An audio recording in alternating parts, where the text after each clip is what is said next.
your weekly horoscope with Jerry and Matt.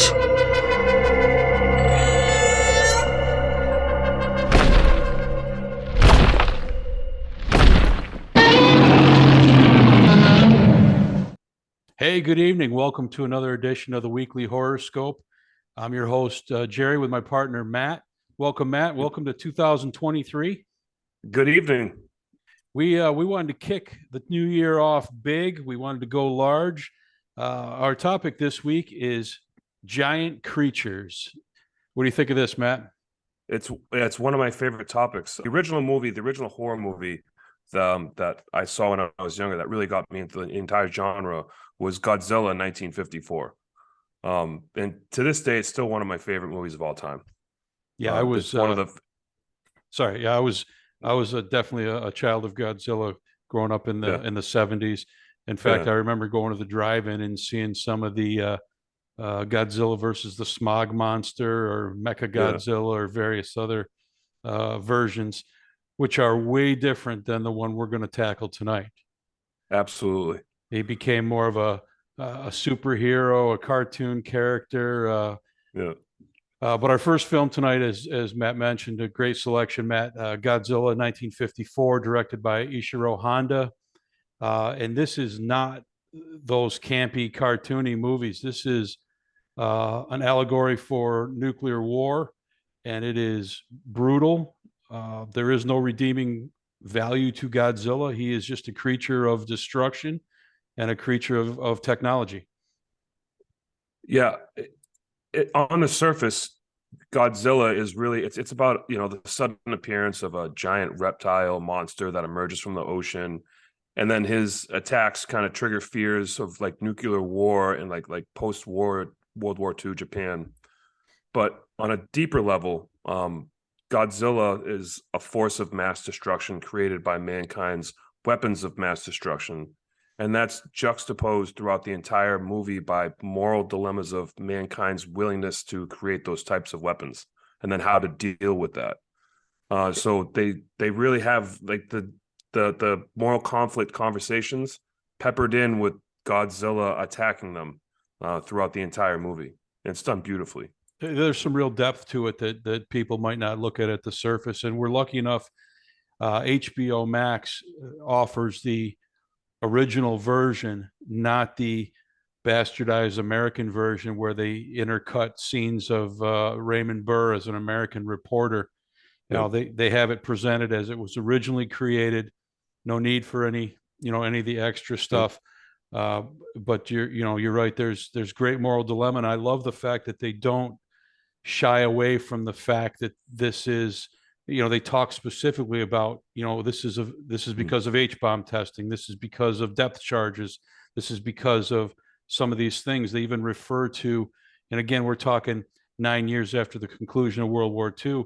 They even specifically refer to, some of their allies, and they may be causing some issues with some of the testing they're doing. They don't shy away from the political ramifications of the message here, and I like that. They just put it out there. And there's the one scene where the lady's on the train and she was like, I had to escape Nagasaki and now this. Like yes. they literally just reference it. Yeah. I made a note of the same thing. They just go right out and throw that out there. So the story starts with a boat in the Japan Sea. There's some bubbly water that looks like somebody threw an Alka-Seltzer in there. But as soon as the boat, travels into that area, it bursts into flames. And we, this movie's got a lot of miniatures intercut with, live action people. They do a good job of, certainly as a kid, it looked to me like a giant creature was stomping a city. Looking at it now, you can see the differences, but it's still very well done. Yeah, but I mean, even as a kid, I knew it was. It's fake. It's all like the big setup with the costume and everything. But as a kid, it's almost like WWE. You're like, you don't care. You just want to see it. It's just entertainment. You just want to see it. Yeah. Yeah. So they send a rescue boat out to where this boat disappears. The same thing happens in the exact same spot. A third boat shows up and it picks up a couple survivors. And then that boat burns. So they're not learning very quickly to maybe stay out of that direct area. But Finally, a single raft floats to shore with one survivor on it. And, we're on this island that's kind of a fishing village, and all the fishing nets are pulled in empty. And one old man on the island says, "This is Godzilla." And it's a legend, it's a rumor, but he says when the sea is out of fish, Godzilla will come on land and be after the humans. Yeah, so there's some kind of previous lore where this has happened before, right? So there's some kind of lore from the local people that they're aware of this. Which is funny because they deem this as almost like a prehistoric creature, but yet this legend somehow passed through word of mouth through this old man. And of course, obviously, it doesn't become a legend; it becomes reality. We see a giant storm rage, destroy the island. There's all kinds of damage, and we think it's just a storm. But when a research team comes the next day, they find high levels of radiation. Again, the message as the metaphor for atomic weaponry. There's radiation in the giant footprints they find on the beach. And then our first glimpse of Godzilla is his head peering over a mountain. And we just get to see the head basically because he's kind of hidden behind the mountain. But we do get that iconic roar. Yeah. That, for my money, even the modern versions and all the technology, nothing beats that roar. Nothing. And no pun intended, but it's echoed through the last 70 years, 75 years or so. That one sound to just really carry a franchise like that. We've never seen anything like that. And just for one sound. Yeah. You could play 1 second of that. And everyone who's even remotely familiar with these movies immediately knows, oh, that's Godzilla. Right. Yeah. So the researchers report back to the government. We find out that Godzilla is 165 feet tall and likely emerged due to H-bomb testing. Again, they put it right out there. We see Godzilla pop up in the Tokyo harbor, and there's a party boat, and everybody's screaming, but he doesn't do anything, and he kind of leaves. And then we cut to one of our main characters here. Professor Sirwazawa has created an item called the oxygen destroyer that he demonstrates when you release it in water, it reduces anything in the water to bones. Yeah. Don't know exactly how it works, but scientifically, you can see right away this is going to become relevant. And it's another great juxtaposition in the movie because the movie is an allegory to using nuclear fission, nuclear weapons. Mm-hmm. And it's an entire moral dilemma about the social ramifications of that. And then at the same time, now this doctor has he's got a new weapon of mass destruction that he could possibly use. Mm-hmm. So then he's in the same moral dilemma. Should I use this new weapon that I've discovered? Yeah, and his battle with that dilemma becomes very telling at the end here. We see Godzilla appear in the harbor again, and this time he comes ashore, and he's knocking down electricity towers, he's knocking down power lines, and in one of the famous scenes, he destroys a train, and there's the great image of him with the train car just hanging out of his mouth, just sitting classic there. Yeah. And that, we just recently did our iconic images, and I immediately thought, geez, I could have been in there. Yeah. I think we had a list of 100 originally, and it might have been on there, but didn't make the cut. Yeah. Well, you're right. Right. Didn't make the 22, but very well could have. Yeah. There's massive destruction. They decide that they're going to install a giant electric fence around the city of Tokyo. It's going to go deep into the water, and it's going to go high up into the sky. And they build this fence in a day. Shocking display of ingenuity and workmanship and go-get-itness, because they build this giant fence in a day. Yeah. Right. But as we know, the fence doesn't work. Godzilla marches right through the fence, and the electricity doesn't seem to have any effect on him until we see maybe it did have an effect on him. Now he can breathe fire. Yeah. And he's melting metal all over the city. Yeah, he's burning buildings. Yeah. He's igniting tanks. Now the city's in total destruction. where it was pretty well wrecked the first time he showed up. Now it's completely wrecked, just a pile of rubble and smoldering buildings. Fighter jets attack. They all seem to miss. You see shots going by him, but they deter him enough where he goes back into the sea. Yeah, he's kind of like walking through a spider web. He's kind of doing this. But no actual direct hits. Yeah. So two characters, Emiko and Ogata, they go to Professor Serizawa and they try to convince him to use the oxygen destroyer to kill Godzilla. And per the moral dilemma you talked about, he does not want to do it. He's worried that such a thing used once would be weaponized and used again. And even if he said, even if I destroy my notes, everything I know is in my head. Yeah, they could coerce me to do it. Yeah, someone else could convince me to use it. So he talks about that, and it's a great kind of flip to the whole premise of nuclear bombs, and then here's a guy faced with power, and he's got this same dilemma to deal with.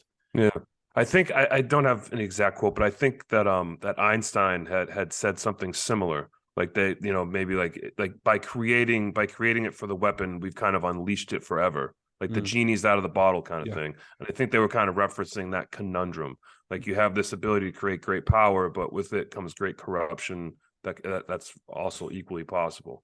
There's a great line from Dr. Malcolm, Ian Malcolm in the Jurassic Park movie. You spent so much time deciding that if you could, you never stop to ask if you should. And I think that applies here.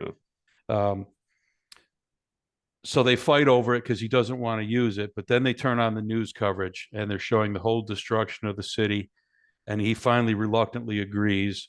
First, he burns all of his notes, but he says, okay, I'm going to do it. So we see Ogata and Serizawa dive to the bottom of the harbor. They go off a military ship. And they're down there in kind of like the old, looks like moon suits, where you're attached to a wire. Like the underwater guy you'd see in Scooby-Doo, one of those old fashions. Yeah, the 1950s metal scuba suits. Yeah, weighs 300 pounds and you'd never be able to get back up. But they find him, and Serizawa releases the oxygen destroyer. And they start to go up, but Serizawa, as we could easily predict, cuts his own line because he was worried about this ever happening again. Yeah. But he sacrifices himself so that his knowledge can never be used, for destruction again. But as everyone else gets up to the top of the ship, Ogata's out. He's there with Emiko's girlfriend and her father and the military presence. And the final warning comes from Emiko's father, who says he's probably not the last of the species, and if we keep testing weapons, there may be more. And boy, were they right, because as you mentioned, 70 years later, there's been dozens of various, incantations of Godzilla, but none quite like this. Now they want to make him a hero, but he is not in this film at all. Well, I don't think anything that happened after this movie. What happened is I think they made the remake from 1956. I think they based all of the rest of the franchise off that. I think the original one, this 1954 film, was standalone. Like once he dies, he's dead, and then they remade the movie again, King of All Monsters, and then they kind of launched the franchise from that. Whereas this original 1954 cut was just standalone. Yeah. Well, the character was so popular, they had to do something with it. They just kept doing it. Yeah. And I remember, I think that's why they had to remake it where he doesn't die. Yeah. Yeah. Well, you kind of got to take the tint of evil off him too, because he's just a force of destruction, and he became a savior for mankind. But you have that one scene. You have that one scene like in when he's in the city and he's breathing fire directly onto the people, and they're just like burning and putting their hands up and screaming. And like even when my son was 10 years old when we watched it, he was like, "Whoa!" I was like, yeah, Godzilla's a bad guy in this movie. He's not. This isn't like he's Yeah. not doing jump kicks and yeah. Yeah. Yeah. I was such a fan as a kid when I saw Yeah. Godzilla versus King Kong, the original, and they took a 50-foot monkey and grew him to 175 feet, and he looked ridiculous. When King Kong kind of won that battle, I was pissed because It's nobody not beats Godzilla. believable. Yeah, nobody beats Yeah. Godzilla, right? Yeah. So a classic movie. When you talk Mhm. about giant creatures, probably one of the first ones people think of, This and along King with Kong. King Kong. Yeah. But yeah, great choice, Matt. Good. Enjoyed rewatching that after all these years. It was really cool. Awesome. Our second film we're going to talk about is a little bit different in the giant creature field, but definitely fits the bill. The Mist from 2007, directed by Frank Darabont, based on the long short story or short novella from Stephen King. And we start with David Drayton as a Hollywood illustrator. And I'm hooked in this movie in the first 5 seconds because he's painting a movie poster of the Dark Tower. I don't know if you caught that.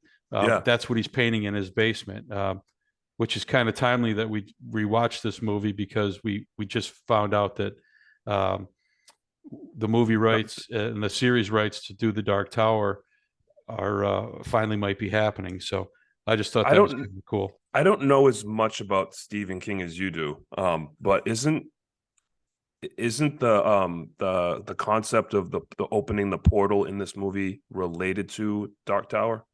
The basis for the Dark Tower is there's many worlds stacked upon each other.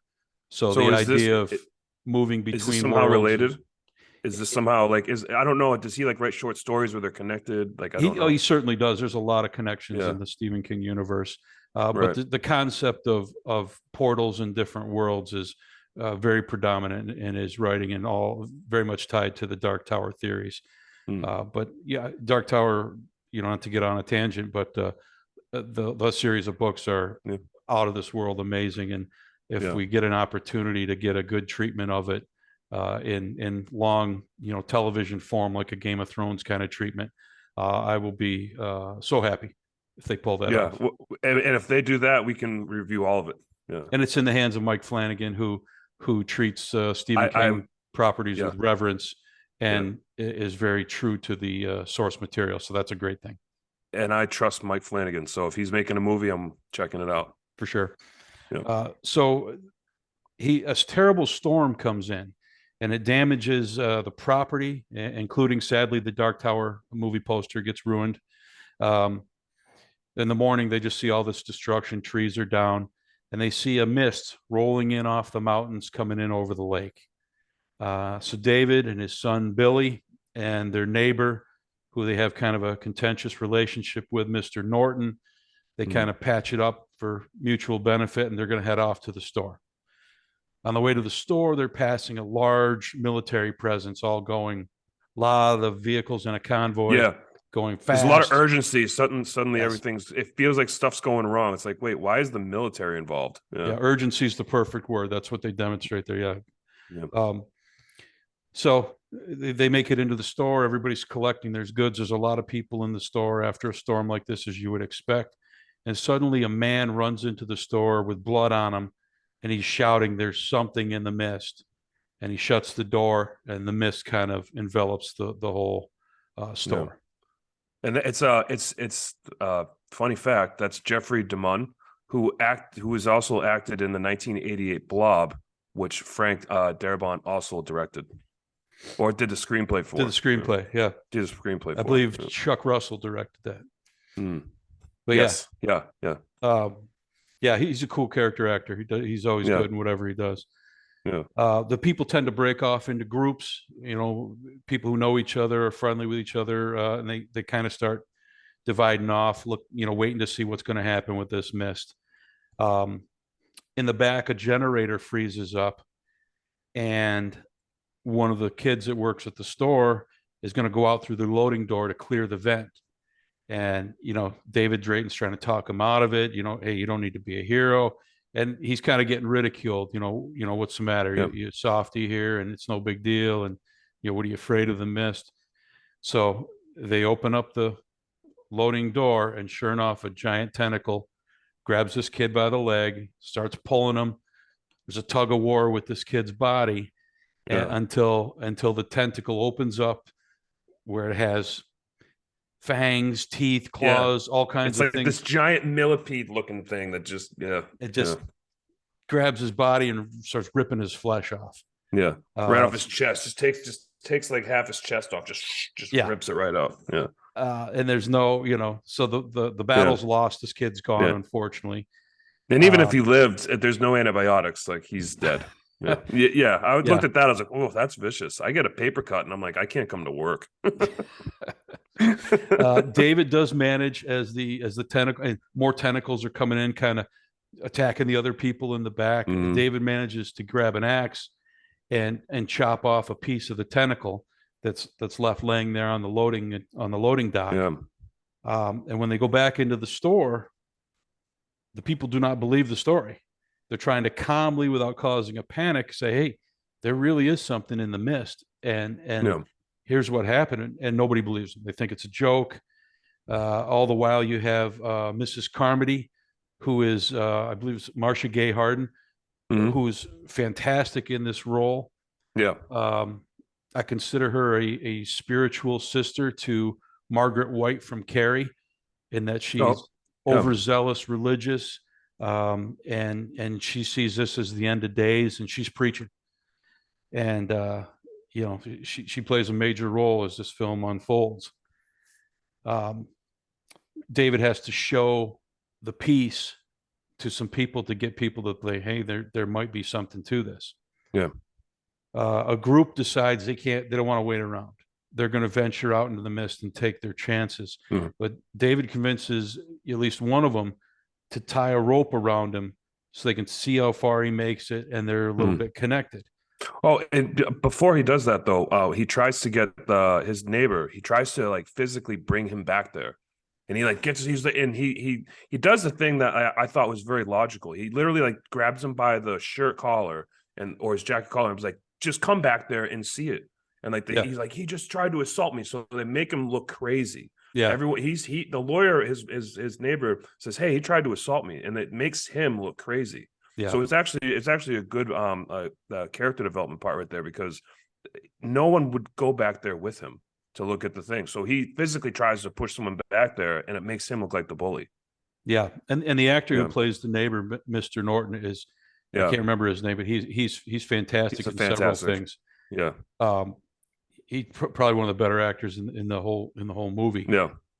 But they have a bad history, and it's a combination of him not wanting to believe what he's being told, and because he's logical and he's a lawyer, needs the evidence, and this guy's pulling my leg, and he's in cahoots with the other locals because he's an out-of-towner, and they're gonna razz him. And apparently in the past he had sued him and won over like a property dispute. So I think the lawyer sued him. So there was some kind of, feels like it's revenge, like he's trying to prank him. So he writes it off as a prank. And I think, in my mind, half of that was their history, and half of that was, I just couldn't possibly get my mind around what you're telling me. Right. So this group goes out, and they're holding the rope, and there's a group of them holding, and, this guy's making it pretty far. They got a 300-foot rope, luckily, and he gets about 200 feet, and all of a sudden, first the rope goes slack, and then the rope goes up in the air, and they're like, and then the rope gets pulled, high speed, getting pulled out of their hands. Everybody's burning right through his fingers. Yeah, it's like burning through his fingers. And they finally get back control of the rope, and they start pulling it back in, and sections of the rope start to come back bloody, and at the end of the rope, outside of the sliding doors, is the bottom half of a man. They're just dragging it. So more panic within the store, and people become scared. Miss Carmody keeps preaching end of days and sacrifice and Old Testament. The Bible. And her people, as they become more afraid, start to listen. That the more as they start to listen, and she's just blindly calling out bad stuff that's going to happen, which is obviously bad stuff's happening. So she's becoming this like self-fulfilled prophecy within herself. Like bad stuff's gonna happen, and then something bad happens, and she's like, "You see," and then everyone's like, "Oh, she's right." Yeah. Yeah. Well, she says as night comes, it's going to get worse, and as night comes, it does get worse. These giant insects start hitting the entire front of the store is glass. So these giant insects starts coming to the The window. locust. It's like a biblical locust thing. Yeah. Yeah, except they're the size of dogs. Yeah. They're Yeah. hitting the They're glass, and the glass is biting cracking. people's neck. Yeah. And then finally some creature, I don't even know what you would describe it as, half lizard, half gargoyle, Yeah. larger than the insects, attacks the insects and crash through the glass. And that's when the chaos ensues, because they had gotten some mops ready as like flame devices, and they had a bucket full of kerosene that they're going to burn these things with. Yep. As everything comes through the glass, you got a young girl getting stung with a giant stinger in the neck. Her face and head swell completely up, and she passes away. Yep. The The bucket gets cashier knocked was over. Guy catches on fire. People are getting killed. People are getting eaten. It's just total madness. Yeah. And it's nighttime, so now the windows have broken, so there's no real security in this place. Yep. Yeah. Finally, they finally subdue the creatures that have come through. They kill them all, and they try to patch up the windows as best they can. But now a greater level of fear, more and more people listening to the woman preach, and they realize that the man who got burnt, he's going to need supplies from the pharmacy. He's in complete agony, body's in total shock. He's burnt all over, and he happens to be the brother of the manager of the grocery store. So they're going to go try to get him help. And the pharmacy next door is King's Pharmacy, of course. Yeah. And to me, the scariest, creepiest scene of the entire movie is the little group venturing out to go to this pharmacy. And the pharmacy, they're great tension. They're slowly walking. They're all trying to stay together. They got flashlights. They can barely see through the mist. And they get in this pharmacy, and it's like, okay, everything seems okay. And they start to collect the things they need. Yeah. And you hear noises up, and they show the flashlight up, and the group that originally left, there's people stuck in giant webs. Yeah. In their eyes are glassed over, and they look like mummified corpses. Yeah. And finally, there's a one of the MPs, one of the military guys, is webbed in against the pole, but he opens his eyes and he starts talking, and he says, "It's all our fault." Yeah. And then, like in one of the most amazing scenes in the movie, he collapses off the pole and hits the ground, and his body basically explodes into 1,000 little spiders. Yeah, running like the away. spiders start coming. Like his body had just rotted and just turned into nothing but a husk. And once it hit the ground, it just immediately exploded, and thousands of spiders start coming out, and you're just like, oh man. And you start thinking about all of the different bodies that are on the wall. It's like, this is going to happen to all of them. Yeah. Like these things are infesting everywhere. Yeah. And these things, it starts out as he shatters, and there's little ones everywhere, fairly little ones, which we see how big they get. And as we lose some people. And they're when they spray their web, it's acidic, so it cuts right through your skin. Yeah. So you got that going for you. Yeah. As they try to leave, there is a giant, the size of a Volkswagen, white spider blocking the door. Yeah. And the assistant store manager, Ollie, who's kind of been with David the whole way, he has a gun, and he shoots it and kills it. State champion. Yeah, that's right. State champion marksman. And they make it back to the store, but in this effort to help this one guy, I think they lost 3. And just lived through an absolute nightmare scene in the pharmacy. To me, that the pharmacy scene is the peak of the movie as far as terror in my mind. Yes, I agree. They make it back, and as we mentioned, Mrs. Carmody's religious hysteria group is growing and growing, and they seem to be getting more dangerous. They're looking for answers, and she keeps talking about sacrifice. You have to repent. And there's one military kid left in the store, and they get a hold of him, and they're interrogating him, and he finally admits, hey, I'm just a kid. I heard rumors that they were looking into other worlds and something might have got in. And the group goes bananas. They stab the kid, the butcher, got a nice big knife. He stabs the kid, and they all carry him and throw him out the front doors to whatever's in the mist. Yeah. And sorry, go ahead. No, I was going to say, I mean, that's a lot of the big theme of this movie, is kind of what happens when societal rules break down and people get cornered into the dark against something they don't understand, and their behavior becomes really radical. And that's throughout this movie, we see that happening more and more and more. They become more and more radicalized as they don't understand what's going on, and they start to really just believe anything that Miss Cormody just starts spouting off anything, and they just believe her. Yeah, reality is to the point ripped from them. To a point where they're really willing to sacrifice and kill other people, not knowing that all of their lives are in danger. And this is evolved in a day. Yeah, it's very Lord of the Flies, and they talk about it. That actually, that's a structure is gone. A great comparison. Yeah, that's a great comparison. Yeah, our group of heroes or people that we're kind of rooting for start to realize that the mist may not be their greatest danger, because this group is getting out of control. Yeah, and they decide at dawn they got to go.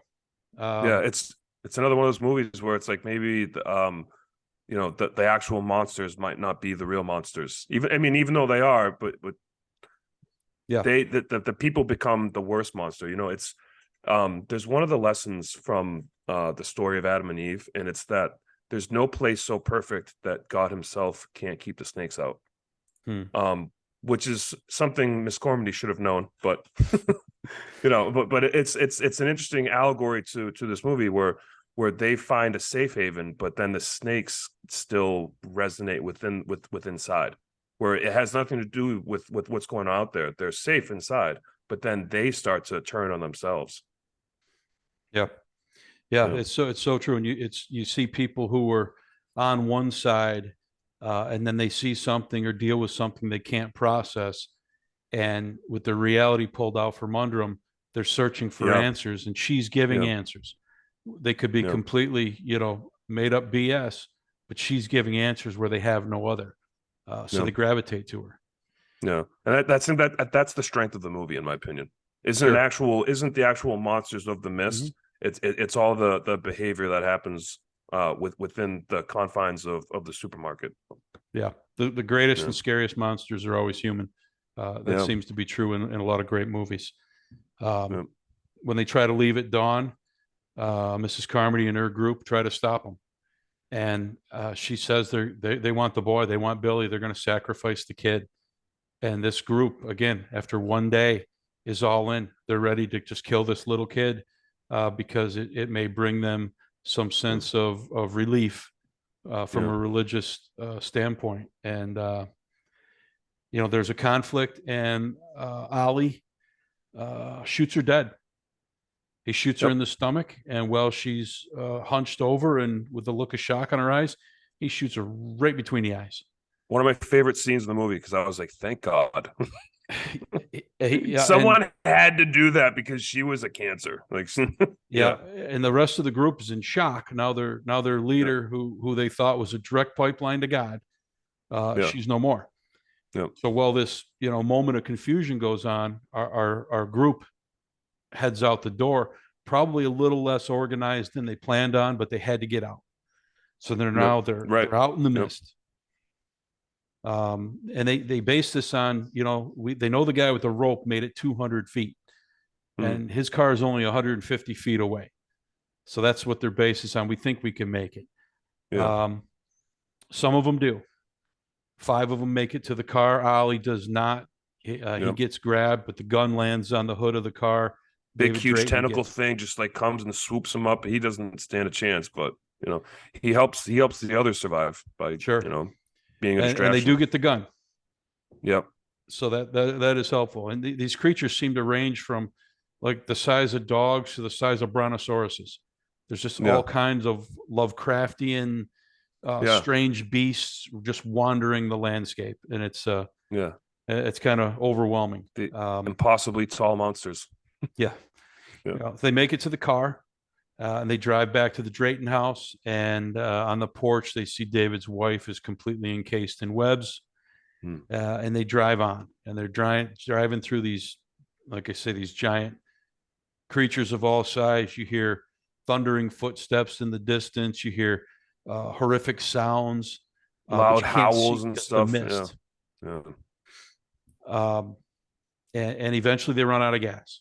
And their hope was they could drive out of the mist before they ran out of gas. Well, they didn't. They run out of gas. They see the largest of all creatures, and this one is 150 feet tall, four-legged. Like the Star Wars thing. Yeah. Very much so. Yeah, Yeah. hard to describe, but very Lovecraftian. This creature walks across, it's shaking the whole earth, and all looks hopeless. And they decide to take the gun and end their lives rather than subject On their themselves to the terms. horrors. Yeah. To being ripped apart. Right. Uh, Impossible decision. I don't know. You can't say what you would do in that position. Right. But they only have 4 bullets, and there's 5 of them. So David shoots his own son and his 3 friends and is left alone. And he steps out of the car, and you hear noises, and all you can see is the mist. He's kind of screaming like, "Bring it! Come on, bring it!" He's just freaked out. Yeah, For what he just did. Adrenaline filled. Yeah. Yeah. What he just did is mind-boggling. We couldn't even fathom. Mind-boggling. Yeah. I walked around 5 days confused at the first time I saw that movie. Like, what did I just see? Well, and then in what is to me the biggest gut punch ending of any movie I can remember, out of the noise is a military convoy rolling by with vehicles and flamethrowers, and they're killing creatures, and the mist is clearing. Mist is slowly clearing as they come. Yeah. And all of his friends and his son were sacrificed for nothing. And you see the lady who originally wanted to leave. She's on the trailer, and she looks him right in the eye. She's with her kids. She survived. Yeah, no, that's Martina McBride, The Walking Dead, right? who plays Carol in The Walking Dead, and in the store when she wants somebody to walk her home, she's saying, "Wouldn't a gentleman help a lady out?" And then at the end, she made it. So, the actor Thomas Jane, who plays David Drayton, he's an okay actor. I don't think he was phenomenal, but at this moment, the agony and the pain that he shows, he does a great job, because it's gut wrenching. Yeah, it's very gut wrenching. To find out like what you just did, and then with your family, and then stepping out, and then finding like having that revelation of relief of the military coming down to save everybody. It's mind-boggling. It would be a mind-boggling experience to act that out, to flesh that out. Yeah. Can't imagine doing what he did on purpose, and then couple that with finding out it was completely unnecessary. This just is it's a terrific movie. I really enjoyed the movie, but boy, that stays with you, and you're just, man, what an ending! One of the most, and I mean this literally, one of the most horrific endings for a movie I've ever seen. Yeah, totally agree. Very enjoyable film.